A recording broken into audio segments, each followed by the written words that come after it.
Salam əziz dost, ey Hüseyni, səninlə çəkdik qəmi eyni. Ağa bu ilçay sağır eyni, gedib görəydik hərəm eyni. Divaneyik ey dost, canımız o şaha fədadır.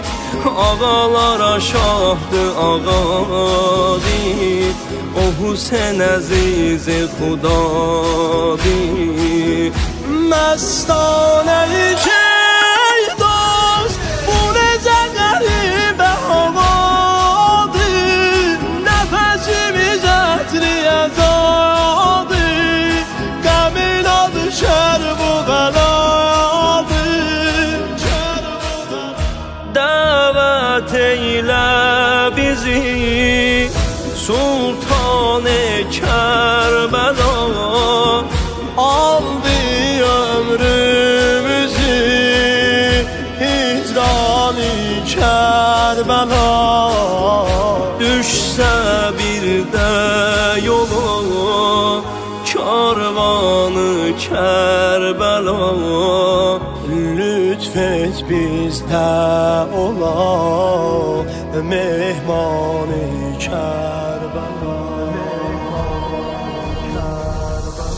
Dəvət et ya Hüseyin, dəvət et ya Hüseyin, dəvət et ya Hüseyin, dəvət et ya Hüseyin.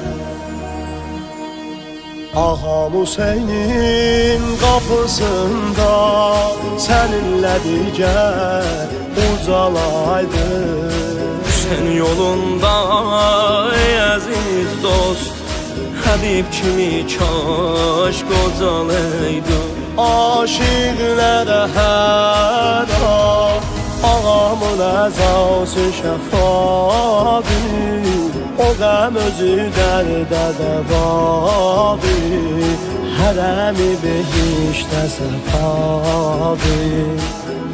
Ey aləmə sultan, çağır özün etmizə çarə, geyinir yeşkilə qarə, gedəcək o bizlə məzarə.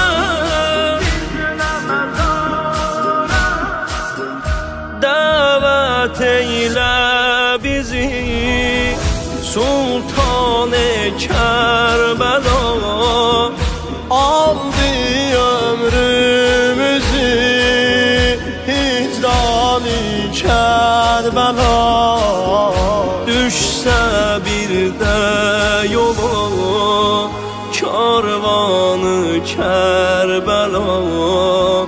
Lütf et bizdə ola mehman-ı Kərbəla. Dəvət et ya Hüseyin, dəvət et ya Hüseyin, dəvət et ya Hüseyin, dəvət et